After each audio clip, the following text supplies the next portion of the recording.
Hi guys, in this video I'm going to show you how to install the Drip app inside your agent and start using the workflow. Let's get started.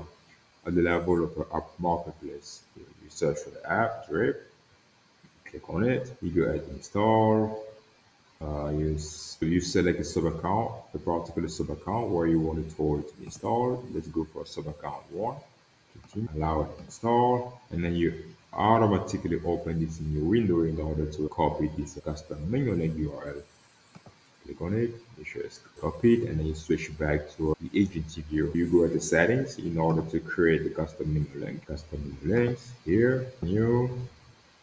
You select an icon for your custom menu link. Let's go for this one. You type your custom menu link name. Let's say, and here you paste the custom menu link URL that you copied. There you go. Scroll down. You select account. Let's go. We choose sub account 1. Select all, and we say switch to sub account 1. So we scroll down and search for the custom menu link we just created, and there you go. We have Drip CML. Click on it. There you go. It's already connected here. We click on it. This is the new interface of our apps. At the level of documentation, if you're going to show you all the steps that you follow in order to set up the app.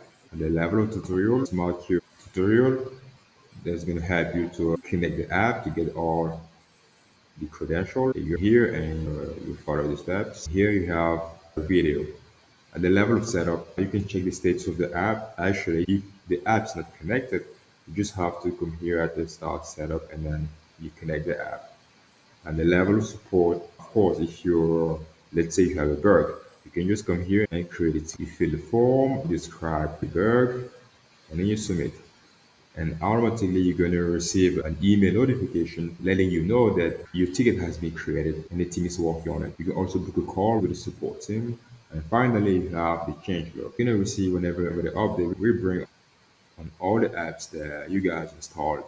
Of course, you have the possibility to disable notifications if you want to stop receiving emails. That's pretty much it, guys. If you ever have any question, feel free to reach our support team who is available 24/7 to answer to all your questions. Thank you for watching.